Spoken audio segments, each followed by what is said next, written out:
Hi, all. I am Dr. Pradesh. Today we will be discussing the topic dementia. So first of all, we will see what is dementia.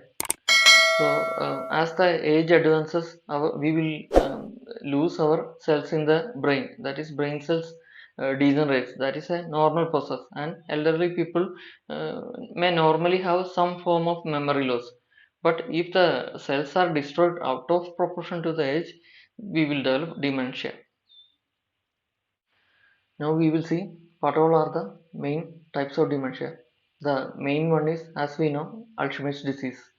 Other than that, there are frontotemporal dementia, Lewy body dementia, vascular dementia, etc. Now we will see what all are the symptoms of dementia.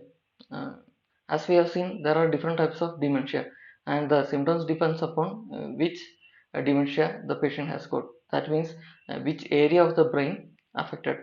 So, for example, if we may say, in the case of Alzheimer's disease, there may be early loss of recent memory. Remote memory may be relatively preserved, but as the disease progresses, there may be loss of all sort of memories. And in the case of frontotemporal dementia, there may be early predominant behavioral changes like aggression, abuse in the form of verbal abuse or physical abuse, apathy, etc.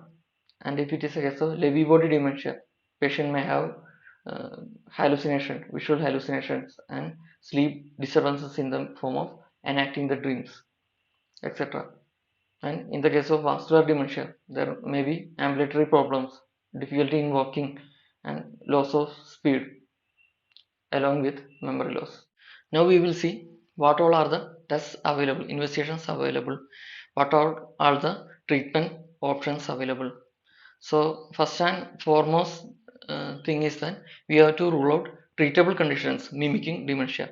For example, if we may say thyroid illnesses, untreated thyroid illnesses can present like dementias, memory loss.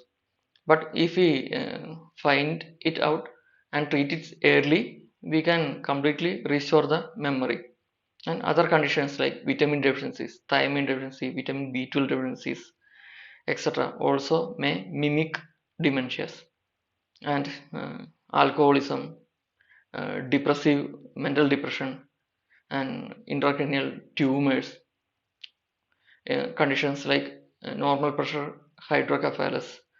All these may present like dementia, but if we find it out and treat it early, we can completely restore the memory. So we can do it by estimating thyroid function, detecting the vitamin level, taking scans like MRI or CT scan. And if we do all this, and if all these conditions are ruled out, we have to consider it as a degenerative dementia like Alzheimer's, for which very limited treatment options are available. For example, drugs like donepezil, memantine, rivastigmine can be used for Alzheimer's dementia, but it cannot cure the condition, can only may get a partial benefit. Dementias like Alzheimer's may run in family. So one main question is what we can do to prevent this dementias. So at present we have very limited knowledge for this question, but we may say that those who are engaged in intellectual activities, for example, if you may say those who have the habit of reading, those who are engaged in games which requires memory and intelligence, their brain will be active. So even if some cells are degenerated, they may have the power to overcome that loss. Next thing is about caretaker support. We know that as the disease progresses, as the Alzheimer's disease progresses, this patient will be completely dependent upon the caretakers. So we have to train them accordingly. For example, we have to remove the obstacles from their path so that they will not fall down. And some patients have got the habits of wandering outside, losing their way. So in that case, we may keep some badges in their clothes with their identity written, and along with some contact number to contact those who find them out. So with this point I am closing this session. We will see in next video.